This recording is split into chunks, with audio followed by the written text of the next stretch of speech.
This video is going to cover the dismantling and reassembly of the hardback sports seats from a Porsche 996. There are a few reasons why you might want to do this. I was doing it so that I could change the foams on them for the heated versions, and also so that I could paint the backs of the seats because I wanted them same colour as the bodywork. You might also want to do it if you want to replace any of the leather on the seats, or if you want to change the colour of the leather. This video assumes that the seats are already out of the car. So with the seats out of the car, the first thing we're going to do is remove the parts on the back of the seat. On the bottom rear of the seat, on either side, there are two plastic clips. Using a thin screwdriver, pull these clips backwards so that they release. With those two released, you'll be able to then lift out the long centre section. This centre section is the bottom part of the rear centre pad. There aren't any clips involved in removing this, just pull it outwards until it releases. Moving to the front of the seat, the rear centre section can now be removed. With the clips removed at the bottom section will lift out, then you'll need to lift it up slightly, push it in and lift it up to release the clips at the top. You'll see on this photo there's a metal rod across the top. This is where the clips attach to. On this photo you can see the three clips at the top, so you've got to lift those up so that they release. With these released, the centre pad can be removed from the seat. Now going to move on to removing the outer section on the back of the seats. This particular seat had the straps on for attaching the seatbelt to, so firstly we remove the screws on these if they're present and remove the straps. The leather is attached to the outside of the back by just being pressed in. So starting at the bottom, carefully lever the edge of the leather out. I did this using a thin screwdriver. Then work all the way around the seat until the leather has been unclipped all the way around. Then with it unclipped on the outside, move on to the inside where you'll need to lift forward the centre section of the leather to reveal the clips on the back. The leather needs to be released from these clips, which can be done by inserting a flat screwdriver to open the clips up. You'll then be able to remove the leather from the seat, and you'll also be able to remove the foam. The foam may be stuck in at some places, so just gently ease it away to avoid ripping it. If the seat backs are to be removed, then undo the screws as shown in this picture, and you'll see that the plastic is then hinged to enable the back to be removed more easily. You'll also need to remove the tilt levers from the seat to enable the back to come off. It also clips on around the sides and the top. The sides of the back will need to be pulled outwards to clear the levers to remove it from the seat frame. So at this point the seat backs are removed from the seat and the seat should look something like this. On my seat I was repainting the seat backs, so I needed to remove the seat pockets from the back of the seats. This is done by releasing a clip on the inside of the mat pocket. What you can see in this photo is the leather of the mat pocket at the top and the plastic base at the bottom, and a screwdriver going in to release the clip. You need to push the clip up and then lift the seat pocket up. On this photo you can see the two serrated sections where the clip attaches to. This is the back of the seat with the seat pocket removed, where you can see there are various holes in it where the seat pocket attaches to. As I was painting mine, I didn't want to put the seat pockets back on, so I had these sections filled and then the backs painted. You could paint the backs with them removed from the seat, but I actually put them back onto the seat frames first before I had them painted. I did this because I was worried that there might be some issues of cracking the paint when I had to bend the seat backs to get them back onto the seat. If you're doing this, they can be put back on after all of the other parts of leather and foam have been removed from the seats.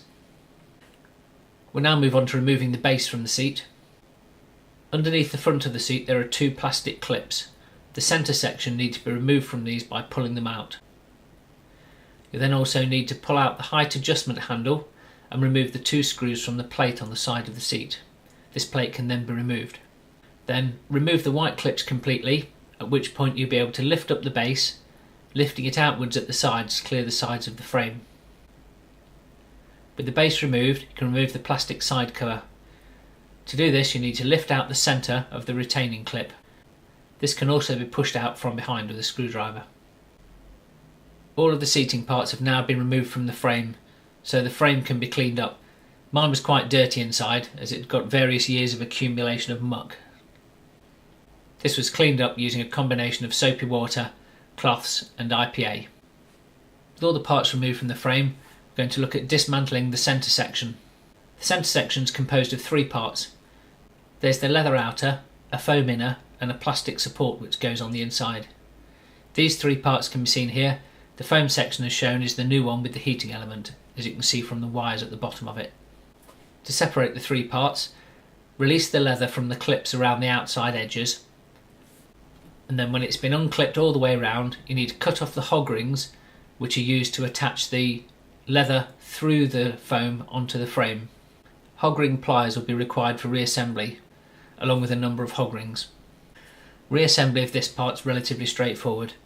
Put the leather onto the new foam, and then I used a piece of wire going through the leather part where it attaches on, and then pulling it through the support frame to enable me to get in with the hog rings. Then once all the hog rings have been clipped on, the leather can be reattached around the outside. Because the foam compresses quite easily, this is relatively easy to do. The completed back pad should look something like this. Moving on to the base, the first thing to do is to remove the staples around the edges. There are only a few of these, but they'll need pulling out. Then, using a flat screwdriver, release the plastic clips along the sides. Going around the edges, lift the leather over the edge of the seat frame. Once this has been released all the way around, the leather is only held in place by these plastic clips. The clips can be released relatively easily. Squeeze the sides together gently with a pair of pliers and then push them through. Once all the clips have been released, the foam can then be removed. Here's the base with the foam removed. The brown centre section can quite easily break, so this might well need replacing. At this point, the foam on the base is still attached to the leather. On my seats this was attached with hog rings, so these just need to be cut off to separate the two. The foam can then be changed, the leather cleaned up, and it can be put back together. The original foam used rods and hog rings to attach the leather to the foam, but the new foam used plastic retaining clips. So to attach the leather through to the plastic retaining clips, I put some wire around the parts of the leather and then pulled them up onto the clips. We then need to reattach the small white clips onto the base. This is probably the hardest part of the entire job. To do this, I put wire through the holes in the plastic clips and then fed the wire through the holes in the base. Then carefully pull the wire through to get the clips through the holes. Doing this broke a number of pieces of wires and took a long time. Once it's finished, you can refit the clips on the side and put the leather over the edges of the frame. With the base section reassembled, we can now put the seat back together. Firstly, reattach the side cover. Then, on the back part of the seat, clip the centre sections of the leather back into the clips. Once the centre is all clipped back in, we're ready to reattach the foam. On this photo, the base is actually attached to the seat as well, but it's easier if you do this later.